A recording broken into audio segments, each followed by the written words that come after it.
नमस्कार दोस्तों, हम देख रहे थे रीट के लिए शिक्षा मनोविज्ञान और आज हमारा टॉपिक रहेगा शिक्षण व्यू रचनाएं। बहुत ही अच्छा और इम्पोर्टेंट टॉपिक है आपके लिए और टॉप 51 महत्वपूर्ण प्रश्न इस क्लास में आपको देखने को मिलेंगे, इसलिए अंत तक सभी साथी बने रहे दोस्तों। पहला क्वेश्चन आपकी स्क्रीन पे आ रहा है, उससे पहले लाइक शेयर और जो नए साथी जुड़ रहे हैं वो चैनल को सब्सक्राइब करें। पहला क्वेश्चन, शिक्षण सूक्ष्म शिक्षण का समय 10-20 मिनट, 5 से 10 मिनट, 25 मिनट, 12 मिनट। सूक्ष्म शिक्षण का समय होता है 5 से 10 मिनट का। कितना होता है?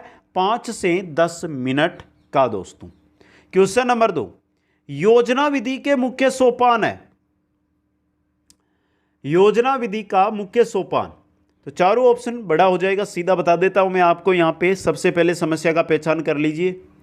ये रहा समस्या का पहचान, आंकड़ों का संकलन, निष्कर्ष और समाधान। यह है आपके योजना विधि के मुख्य सोपान दोस्तों। क्वेश्चन नंबर 3 में चलते हैं।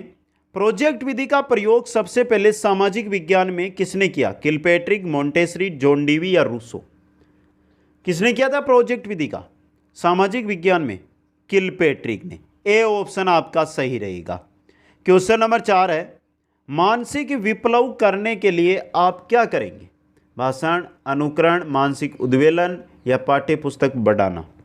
मानसिक विप्लव करने के लिए आप क्या करेंगे? मानसिक उद्वेलन करेंगे। सी ऑप्शन सही रहेगा यहां पे।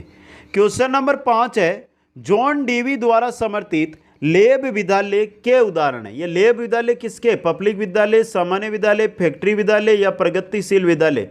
किसके उदाहरण है ये प्रगतिशील विद्यालय के उदाहरण है। डी ऑप्शन यहां पे सही रहेगा। क्वेश्चन नंबर 6, शिक्षण प्रक्रिया में विद्यार्थी है आश्रित चर, स्वतंत्र चर, मध्यस्थ चर या इनमें से कोई नहीं? शिक्षण प्रक्रिया के अंदर जो विद्यार्थी है ये क्या होते हैं? आश्रित चर होते हैं दोस्तों। ऑप्शन ए है यहां पे सही। क्वेश्चन नंबर 7 है, एनसीएफ 2005 बल देता है करके सीखने पर, रटने पर, समस्या हल करने पर या उपरोक्त सभी पर? एनसीएफ 2005 हमेशा बल देता है करके सीखने पर। ए ऑप्शन सही रहेगा। क्वेश्चन नंबर 8 है, कार्य सूचक क्रिया परिभाषित करना किस उद्देश्य से संबंधित है? मित्रों, गले में बहुत ही दिक्कत है, फिर भी क्लास लेकर आ रहा हूं। अगर कुछ भी दिक्कत आ रही है तो थोड़ी सी आप भी प्रयास करें कि आपको क्वेश्चन समझने में दिक्कत ना हो। बोलना कठिन हो पा रहा है, लेकिन क्लास का टाइम है तो क्लास लेना जरूरी रहता है प्रतिदिन, उसी वजह से।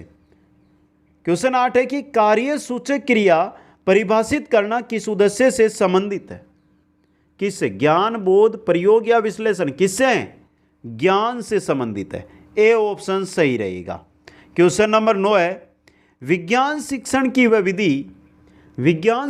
वह विधि जिसमें विद्यार्थी को एक खोजी के रूप में कार्य करने का अवसर दिया जाता है वो कहलाती है प्रयोगशाला, समस्या समाधान, ह्यूरिस्टिक या प्रायोजना? वो है आपकी ह्यूरिस्टिक। सी ऑप्शन ह्यूरिस्टिक विधि दोस्तों। क्वेश्चन नंबर 10 में चलिए, आगमन विधि में छात्र अग्रसर होता है। यह ऐसा क्वेश्चन है जो बहुत एग्जामों में आ चुका है। आगमन विधि के अंदर छात्र अग्रसर है। 4 ऑप्शन आपके सामने, विशिष्ट से सामान्य, सामान्य से विशिष्ट, सामान्य से सामान्य, विशिष्ट से विशिष्ट। सी और डी तो आपको पता है गलत है, ये तो हो ही नहीं सकता। ए और बी में से है और आगमन विधि चलती है विशिष्ट से सामान्य की ओर। ए ऑप्शन सही रहेगा। क्वेश्चन नंबर 11 है, हर्बर्ट की पंचपदी प्रणाली में परिगणित पद इनमें से कौन सा नहीं है? प्रस्तावना है, प्रस्तुतिकरण है, उद्देश्य नहीं है, मूल्यांकन है? उद्देश्य नहीं है उसमें। क्वेश्चन नंबर 12 है, शास्त्रीय विधि का आविष्कार किया हर्बर्ट ने, मोंटेसरी ने, रायबर्न ने या हंटर ने? किसने किया? जो शास्त्रीय विधि है उसका आविष्कार मोंटेसरी ने किया। क्वेश्चन नंबर 13 है, शिक्षा की किंडरगार्टन पद्धति का प्रतिपादन किया। किंडरगार्टन पद्धति है उसका टीपी नन ने, स्पेंसर ने, फ्रोबेल ने, मोंटेसरी ने? किंडरगार्टन पद्धति फ्रोबेल ने दोस्तों। क्वेश्चन नंबर 14 है, शिक्षण को रोचक तथा सार्थक बनाने के लिए सबसे अधिक महत्वपूर्ण है चार्ट, पाठ्यपुस्तक, कंप्यूटर, सर्वेदर्शी सामग्री? क्या है? रोचक और सार्थक बनाना चाहते हैं तो सर्वेदर्शी सामग्री है। डी ऑप्शन सही रहेगा। क्वेश्चन नंबर 15 है, शिक्षण में कितने प्रकार का सहसंबंध मिलता है? शिक्षण के अंदर कितने प्रकार का सहसंबंध मिलता है दोस्तों? 3 प्रकार का। कितने प्रकार का? 3 प्रकार का। क्वेश्चन नंबर 16 है, प्रस्तावना, प्रस्तुतिकरण, तुलना, संबंध, सामान्यीकरण और प्रयोग। ये सोपान है ब्लूम उपागम के, हर्बर्ट उपागम के, मॉरिसन उपागम के, ग्लोबियरियन उपागम के। ये मॉरिसन उपागम के पद है मित्रों। किसके हैं? मॉरिसन उपागम के पद। क्वेश्चन नंबर 17 है, सतत एवं व्यापक मूल्यांकन का प्रमुख उद्देश्य है गुणात्मक, निदानात्मक, परिणामात्मक या इनमें से सभी। तीनों के तीनों उद्देश्य है दोस्तों, इनमें से सभी। ऑप्शन डी सही रहेगा। क्वेश्चन नंबर 18 है, ज्ञानात्मक पक्ष का अंतिम स्तर क्या है? ज्ञानात्मक पक्ष का अंतिम स्तर विश्लेषण, संश्लेषण, मूल्यांकन, ज्ञान। इनमें से मूल्यांकन अंतिम स्तर होता है ज्ञानात्मक पक्ष का। सी ऑप्शन सही है। क्वेश्चन नंबर 19 में चलिए, शिक्षण प्रक्रिया में किसे आश्रित चर कहा जाता है? शिक्षक को, छात्र को, पाठ्यक्रम को, सहायक सामग्री को। होता ये क्वेश्चन आ चुका है हमारे शिक्षण प्रक्रिया में विद्यार्थी है क्या? आश्रित चर। तो यहाँ पे छात्र, बी ऑप्शन सही रहेगा। क्वेश्चन नंबर 20 है, डोल्टन शिक्षण विधि का विकास किसने किया? डोल्टन शिक्षण विधि है उसका विकास फ्रोबेल ने, किलपेट्रिक ने, पार्कहर्स्ट ने, डोल्टन ने। किसने किया? पार्कहर्स्ट ने। डोल्टन शिक्षण विधि का डोल्टन ने किया, फिर नाम से ही पता चल गया यहाँ पे। तो डी ऑप्शन सही रहेगा। और क्वेश्चन नंबर 21 है, अंधे बालकों को शिक्षण देने की पद्धति है कौन सी है? ब्रेल लिपि। कौन सी है मित्रों अंधे बालकों को शिक्षण देने की विधि? ब्रेल लिपि है आपकी। क्वेश्चन नंबर 22 बड़ा क्वेश्चन है, थोड़ा देख लीजिए। शिक्षण एक अधिक परिपक्व व्यक्ति और कम परिपक्व व्यक्तित्व के बीच वह घनिष्ठ संपर्क है जिसके द्वारा कम परिपक्व व्यक्तित्व संपर्क है जिसके द्वारा कम परिपक्व व्यक्तित्व को शिक्षा की दिशा में और आगे बढ़ाया जा सकता है। ये किसने कहा था? ये किसने कहा था? मॉरिसन ने, H.C. मॉरिसन ने। 4 नंबर ऑप्शन सही रहेगा। क्वेश्चन नंबर 23 देखिए, शिक्षण क्रियाओं की एक विधि है जो सीखने की उत्सुकता जागृत करती है। शिक्षण क्रियाओं की एक विधि है जो सीखने की उत्सुकता जागृत करती है। ये किसने कहा था? ये स्मिथ ने कहा था, B.O. स्मिथ ने कहा था। 2 नंबर ऑप्शन सही रहेगा। क्वेश्चन नंबर 24, निम्न में से कौन सा कथन शिक्षा शास्त्र की अवधारणा को वर्णित नहीं करता है? शिक्षण अधिगम में वैज्ञानिक ज्ञान को व्यवस्थित प्रयुक्ति, शिक्षण एवं अधिगम का विज्ञान एवं कला, सामान्यीकरण एवं सार प्राप्ति का व्यवस्थित विज्ञान, ये नहीं करता है।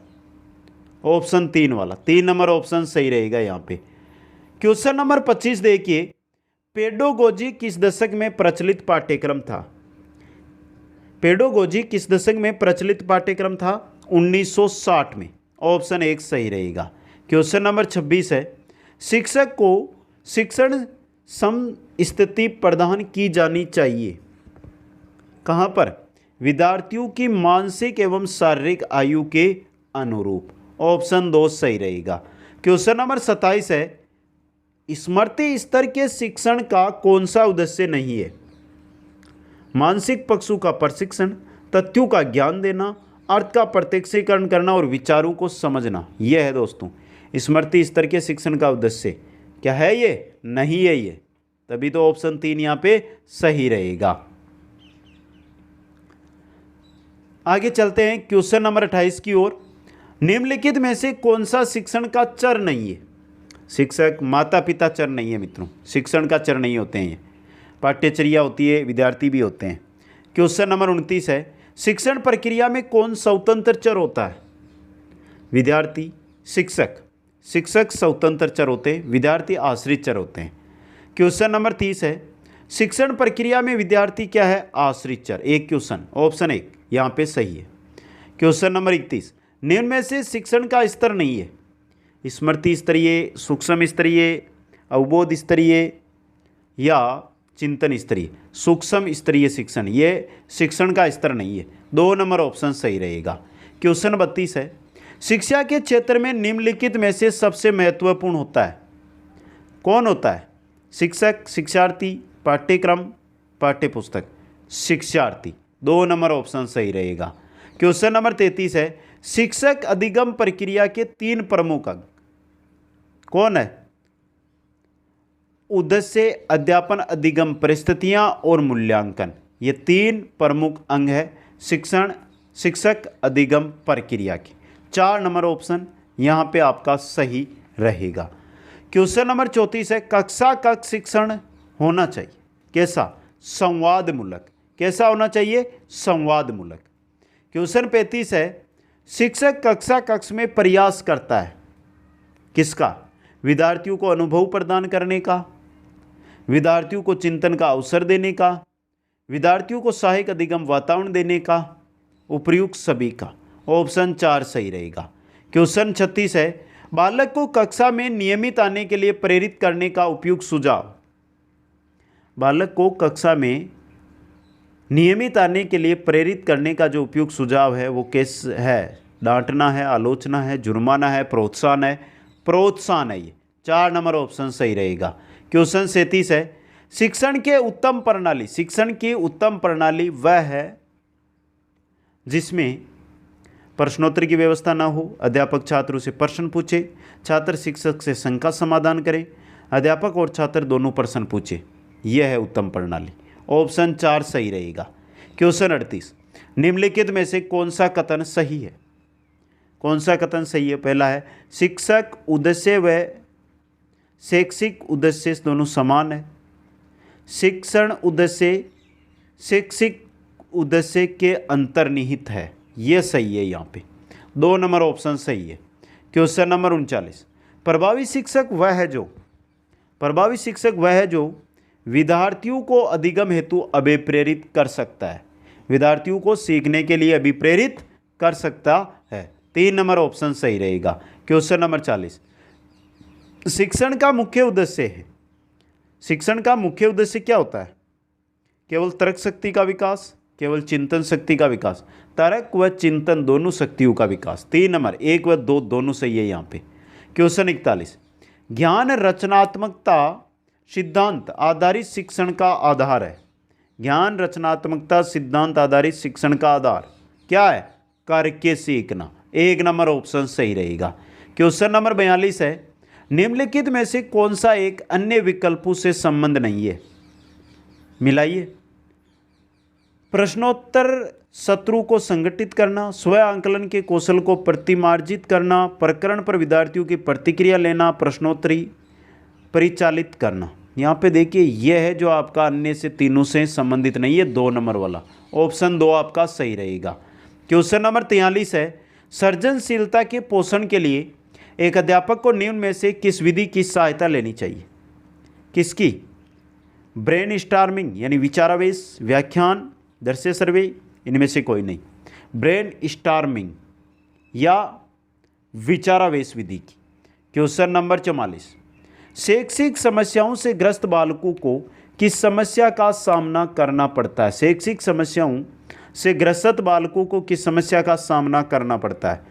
कान व उससे जुड़ी नसों का सही प्रकार से काम नहीं करना, भाषा के बोलने में असामान्यता का होना, यह है दोस्तों। मानसिक सक्रियता का कम होना, व्यवहारिक व सामाजिक बुद्धि में कमी होना नहीं। 2 नंबर सही रहेगा यहाँ पे।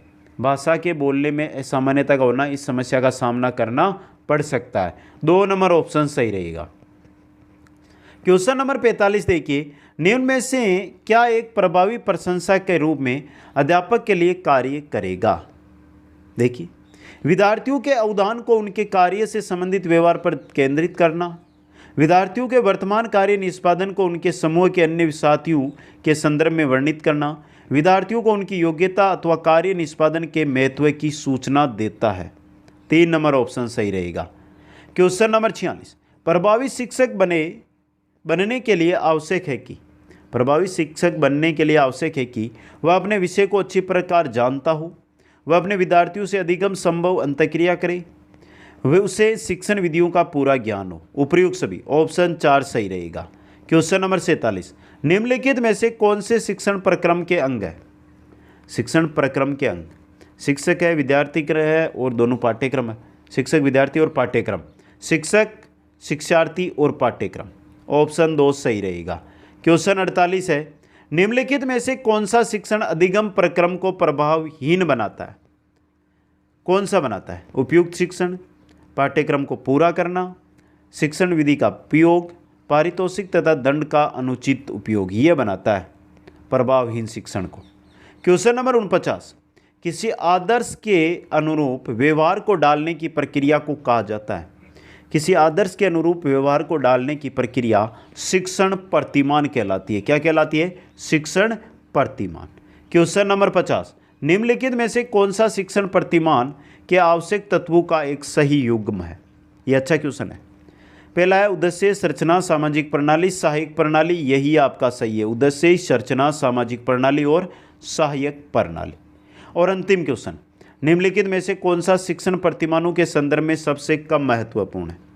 अनुदेशनात्मक उद्देश्यों का निर्माण और विशिष्टीकरण, अनुदेशात्मक सामग्री का निर्माण और चयन, आकलन एवं मूल्यांकन का विकास, ये शिक्षण प्रतिमानों के संदर्भ में सबसे कम महत्वपूर्ण है। और शिक्षण अधिगम क्रियाओं का विशिष्टीकरण, 3 नंबर ऑप्शन सही रहेगा। तो शिक्षण व्यू रचनाओं के 51 क्वेश्चन लेकर आया हूँ। कोई क्वेश्चन में डाउट है तो आप कमेंट कर सकते हैं। आज कुछ दिक्कत क्लास में हुई है तो उसके लिए क्षमा चाहता हूँ, क्योंकि गले में बहुत तेज़ दर्द है दोस्तों, उस वजह से तेज़ नहीं बोल पा रहा हूँ। क्वेश्चन 51 कैसे लगे आपको कमेंट करके बता दें। वीडियो को लाइक, शेयर और जो नए साथी जुड़े हैं वो चैनल को सब्सक्राइब जरूर करें। आप सभी को बहुत बहुत धन्यवाद। जय हिंद, जय भारत।